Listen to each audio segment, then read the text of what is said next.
जिन लोगों को अपने काम से जनता का दिल जीतना चाहिए था, वो जनता को लूट लूट करके अलोकप्रिय हो गए और अब मोदी जी की कब्र खोदने में लगे रहते हैं। देख नहीं रहे बिहार में क्या हाल हुआ है कांग्रेस का।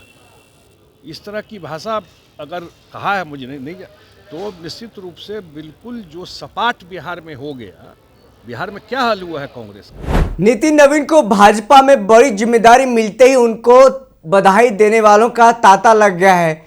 भारतीय जनता पार्टी के कार्यालय में तमाम कार्यकर्ताओं का जश्न मन रहा है, तो वहीं दूसरी तरफ देखिए एयरपोर्ट पर जितने भी नेता आ रहे हैं, चाहे जदयू के नेता हो या फिर भारतीय जनता पार्टी के नेता हो, सभी कोई नितिन नवीन को बधाई देते नजर आ रहे हैं। देखिए संजय झा जो जदयू के कार्यकारी राष्ट्रीय अध्यक्ष हैं, उन्होंने भी नितिन नवीन को बधाई दी है और साफ तौर पर मनोज तिवारी जो बीजेपी के सांसद हैं, उन्होंने भी नितिन नवीन को बधाई दी है। बिहार के बेटे, बिहार के लाल को बीजेपी ने बड़ी जिम्मेदारी दी है। कहा जा रहा था कि जो राष्ट्रीय अध्यक्ष का जो पोस्ट है वो अभी खाली है, लेकिन उसके बदले में नितिन नवीन को बड़ी जिम्मेदारी मिली है।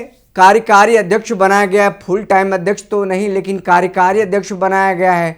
कितने दिनों तक रहते अब देखना होगा, लेकिन इनको बधाई देने के लिए जो तांता है वो लगा हुआ है। सुनिए क्या कुछ कह रहे हैं संजय झा, जदयू के राष्ट्रीय कार्यकारी अध्यक्ष, नीतीश कुमार के बेहद करीबी माने जाते हैं, और फिर मनोज तिवारी जो बीजेपी के ही सांसद हैं, दोनों क्या कुछ कहते नजर आ रहे हैं, सुनिए। नीचे डाउन डाउन। तो बहुत खुशी की बात है, बिहार ने इतना बड़ा रिजल्ट दिया है और बिहार का एक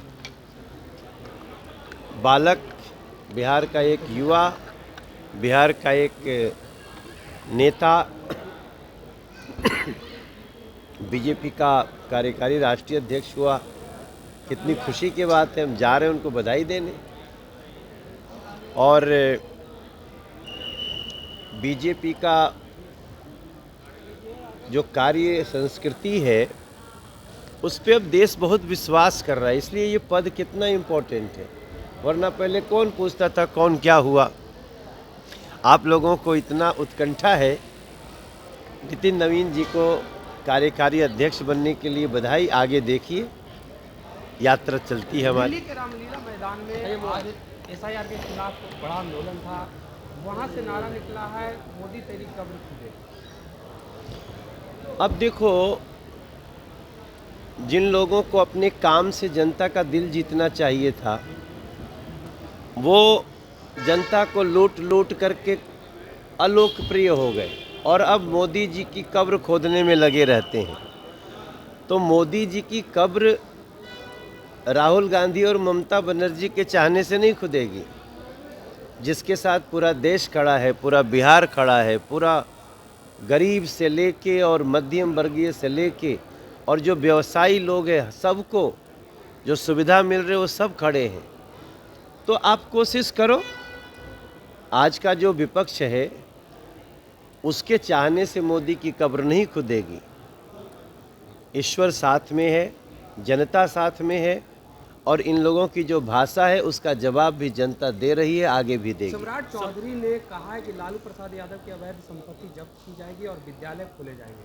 अनाथालय और विद्यालय खोलने अब उस पर हमको अभी तो। अच्छा सर, तेजस्वी यादव बिहार से गायब है, उनके सहयोगी दल मुकेश सहनी करें हम लोग चुनाव हार गए तो बिहार में रहकर क्या करें? अभी तो बड़ा विचित्र बात है भाई। अरे चुनाव हारना जितना लगा रहता है, सेवा में लगो। जो जिनको तालाब में कुदाते थे उनसे तालाब सफाई कराओ। ये सभी लोग, देखिए वास्तविकता क्या है कि इनके मन में जन सेवा नहीं है। जन सेवा उसको कहते हैं। अभी मुझे रामगढ़ का विधायक पहले थे अशोक सिंह, वो 30 वोट से हार गए। हमको 2 दिन पहले आए दिल्ली, मैंने कहा भैया क्या हो रहा है? बोला भैया हम तो जा रहे हैं, अब कल से पूजा में लग रहे हैं। तो इसकी छोड़ दीजिए, जिसके दिल में जगह नहीं है वो सेवा नहीं करे। वो भारतीय जनता पार्टी का राष्ट्रीय कार्यकारी अध्यक्ष बनाया गया है। हम सब लोग उनको बहुत बहुत शुभकामना देते हैं। ये बहुत ही खुशी की बात है। उनकी उम्र 45-46 साल है। इतने यंग एज में उनको इतनी बड़ी जिम्मेवारी पार्टी ने दी है, और मुझे लगता है कि पूरे देश के लिए और ख़ास करके बिहार के लिए ये तो बहुत गौरव की बात है कि इतनी बड़ी जिम्मेवारी पार्टी ने दी है। और वो बिहार सरकार में मंत्री भी हैं, लंबे काल से मंत्री हैं। उनके पिताजी भी भारतीय जनता पार्टी के विधायक होते थे। एक बहुत सीनियर हम सबसे उनका रिश्ता रहा है। और मुझे लगता है कि इस चुनाव में भी पूरे एनडीए के कार्यक्रम में, अन्य चीज़ों में पूरी जितना वो इन्वॉल्व थे सारे चीज़ों में, तो मुझे लगता है कि बहुत ही प्रसन्नता की बात है। और जो जिम्मेवारी मिली है मेरे ख्याल से बहुत ही प्रतिष्ठा की बात है। सर, दिल्ली के रामलीला मैदान से खोदने की बात की जा रही है। नरेंद्र मोदी के कब्र खोदने की बात की जा रही है दिल्ली के रामलीला। मुझे किसने बोला? रामलीला मैदान कांग्रेस ने कहा कि मोदी कांग्रेस तो देख नहीं रहे बिहार में क्या हाल हुआ है कांग्रेस का। इस तरह की भाषा अगर कहा है मुझे नहीं तो निश्चित रूप से बिल्कुल जो सपाट बिहार में हो गया। बिहार में क्या हाल हुआ है कांग्रेस का, देश में क्या हाल है कांग्रेस का।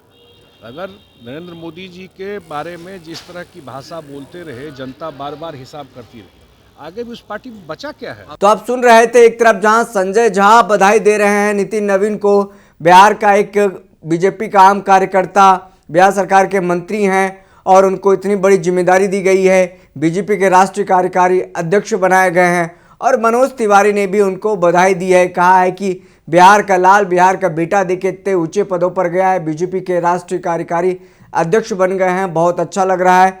और जो रामलीला मैदान में कांग्रेस की एक बड़ी रैली होने वाली है वोट चोरी के खिलाफ, तो देखिए कहा जा रहा है कि कांग्रेस के नेताओं की तरफ से बयान आया है कि उसमें प्रधानमंत्री मोदी की कब्र खोदेगी। इस पर भी देखिए बवाल छिड़ा और एक तरफ संजय झा भी क्या कुछ कहते नजर आए और फिर एक तरफ जहाँ मनोज तिवारी हैं वो भी क्या कुछ कहते नजर आए, आपने सुना।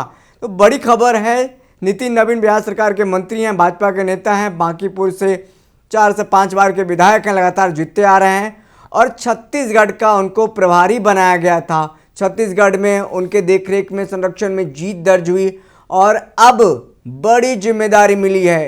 कई ऐसे चेहरे थे जिनको लेकर कहा जा रहा था राष्ट्रीय अध्यक्ष बनाया जाएगा भारतीय जनता पार्टी का, लेकिन तमाम चेहरों को दरकिनार करते हुए एक छोटा सा कार्यकर्ता को जो बिहार से आता है, बांकीपुर विधानसभा का विधायक है, बिहार सरकार में मंत्री है और कई बार से विधायक बनता रहा है, बिहार में अच्छी खासी पकड़ है और उनको बीजेपी ने बड़ी जिम्मेदारी देते हुए राष्ट्रीय कार्यकारी अध्यक्ष बनाया है। उनके ही देखरेख में अब भारतीय जनता पार्टी आगे बढ़ेगी, पार्टी का विस्तार कैसे होगा, तमाम चीज़ों का जो ख्याल है अब नितिन नवीन रखेंगे।